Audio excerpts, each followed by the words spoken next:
but we only scratch the surface of the meaning of the book. Hey, I'm just going back a little bit.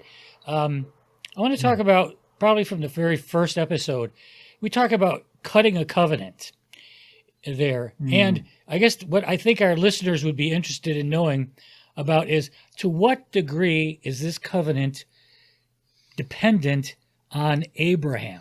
Or is it solely dependent on God himself? And give us that illustration there of in that section, so that people here in our listeners can understand that this thing is totally, completely, utterly dependent on God and God alone. Yeah, Gary, I'm glad we're going back there, because Genesis 15, if anybody's listening and they've ever signed a mortgage before, it feels like you're getting cut when you're signing that mortgage away. And you're all the fine print and all that stuff.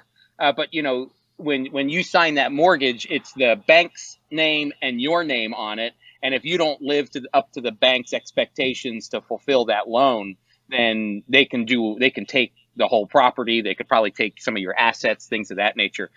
So that's a conditional covenant. It's a conditional contract where one party is dependent on the other party to fulfill those elements.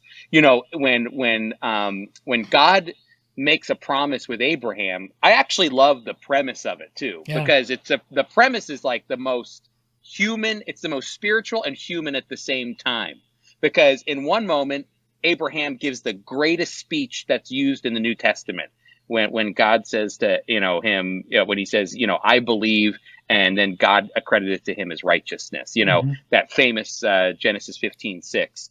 But then it's amazing, because then Abraham turns around and says, but how will I know if I possess the land? He goes right back into doubt again, Right. And so God says, well, let's do this. You get this animal, a heifer and a goat, and all these different animals. And Abraham knew exactly what to do in that moment. Abraham actually doesn't need any micromanaging. He actually starts cutting the animals in half.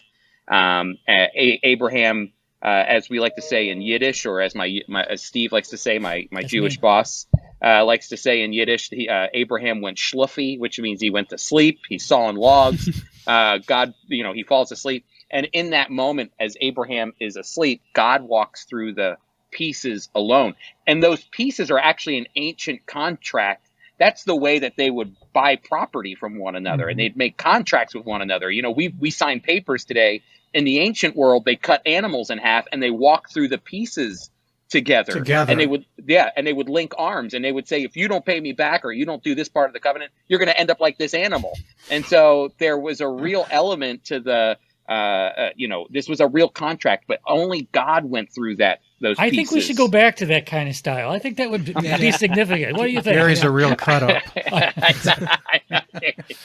Yeah, Gary, I'm coming to your church, buddy. Okay, all right.